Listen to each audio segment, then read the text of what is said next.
नमस्कार मंडळी, कसे आहात? मजेत ना? नवीन वर्षाच्या सर्वांना खूप खूप शुभेच्छा.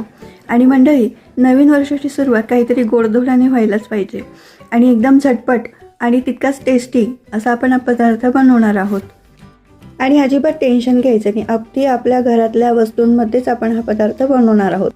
तुमच्या घरातले मंडळी किंवा तुमच्याकडे आलेले पाहुणे हा जर पदार्थ खातील ना, तर अजिबात विश्वास ठेवणार नाही की हा पदार्थ घरी बनवलेला आहे, ते सुद्धा घरच्याच साहित्यामध्ये. तर चला आता आपण रेसिपीला सुरुवात करूयात. तुम्ही इथे पाहू शकतात, मी इथे मारी बिस्किटचं पाकिट घेतलेलं आहे. तुम्ही कुठेही फिक्के म्हणजे कमी गोड असलेले बिस्किटं घेऊ शकतात. इथे डायजेस्टिव्ह बिस्किटसुद्धा तुम्ही वापरू शकतात. आणि त्याचं पाकिटचं जे कवर आहे ना, ते सुद्धा व्यवस्थित आपण कापायचं की जेणेकरून आपल्याला पुढे त्याचं यूज करता येईल. आता आपल्याला 2 डिश करायच्या आहेत. एका डिशमध्ये 2 चमचे कोको पावडर आणि त्याच्यामध्ये 4 चमचे पिठी साखर टाकायची. दुसऱ्या डिशमध्ये 4 चमचे कोको पावडर आणि 8 चमचे पिठी साखर घ्यायची आहे. हे सगळं 2 वेगवेगळ्या डिशमध्ये घ्यायचं आहे. तर आपण जे कमी कोको पावडर असलेल्या डिशमध्ये थोडीशी आपण कॉफी पावडर टाकलेली आहे एक्स्ट्रा चवीसाठी.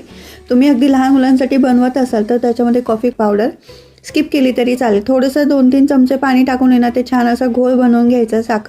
पिठी साखर छान वितळून घ्यायची. वाटतं तर तुम्ही कोमट पाणी त्यामध्ये वापरू शकता. इथे आपण दुसऱ्या प्लेटमध्ये जे 4 चमचे कोको पावडर आणि 8 चमचे साखर घेतली, त्यामध्ये 2 टेबलस्पून पण बटर टाकलेलं आहे. तुम्ही ते साजूक तूपही टाकू शकतात. छान असं एकजीव करून घ्यायचं. त्यामध्ये आवश्यकता वाटल्यास इथे मी दूध आणि मिल्कमेड वापरलेलं आहे. छान असं त्याचं मिक्सचर बनवून घ्यायचं. आपल्याला हे मिक्सचर आहे ना त्या बिस्किटांना कोट करायचं आहे. त्या हिशोबाने थोडंसं आपण हे छान असं एकत्र करून असं सॉफ्ट त्याचा डो करून घ्यायचा आहे.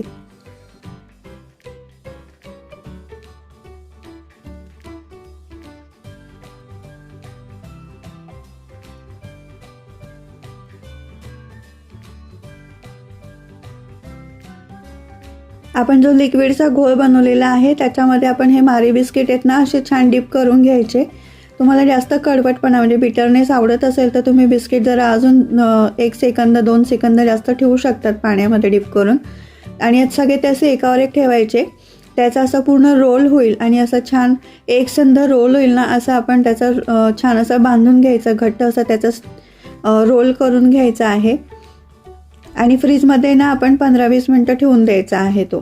आणि फ्रीजमध्ये छान असा घट्ट झाला ना की आपण जे कोको पावडर आणि साखरचं जे मिश्रण दुसरं जे बनवलेलं आहे ते त्याला छान असं कवर करून घ्यायचं, कोट करून घ्यायचं आणि छान असं एकसारखं करून घ्यायचं. आणि आपण बटर पेपरसुद्धा घेतलेलं आहे. आणि मारी बिस्किटचं जे कवर मी तुम्हाला सुरुवातीला सांगितलं की ते सांभाळून ठेवा.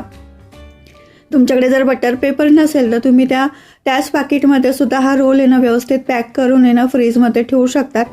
किंवा तुमच्याकडे दुधाची पिशवी असेल ना, दुधाची पिशवीसुद्धा स्वच्छ धुवून कोरडी पुसून तुम्ही यामध्ये हा रोल पॅक करून ठेवू शकता. तर ते ठेवण्याचं कारण काय की त्याचं छान असं त्याचा जो आकार आहे ना तो छान सेट होतो आणि छान असं रोल तयार होतो. म्हणून आपण ते वापरलेलं आहे बटर पेपर किंवा ते फॉईल वापरायचं आहे. आता आपण हे ना 1 तासासाठी किंवा छान असं कडक किंवा असं छान एकसंध घट्ट असं होण्यासाठी ना त्याला आपण फ्रीजमध्ये ठेवणार आहोत.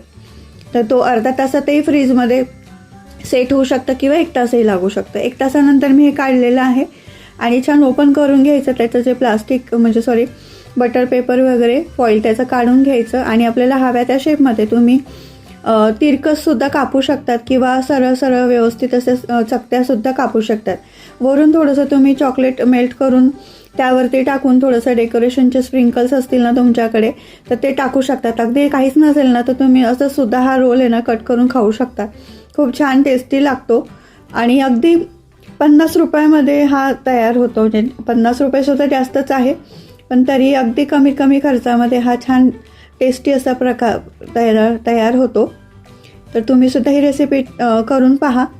अगदी झटपट आहे. जरी फ्रीजमध्ये त्याला सेट करायला वेळ जरी लागला तरी तोपर्यंत आपले दुसरे कामं होत असतात. मेहनत कमी आहे आणि टेस्ट जास्त आहे या पदार्थाला. तर तुम्ही नक्की करून पाहू शकतात. अगदी छान लागतो हा पदार्थ. तर मंडळी, तुम्हाला ही रेसिपी कशी वाटली याबद्दल नक्की कमेंट करा आणि रेसिपी आवडली तर नक्की शेअर करायला विसरू नका. चॅनलवरती जर तुम्ही नवीन असणार तर सबस्क्राईब करायला विसरू नका. बेल आयकॉन प्रेस करा.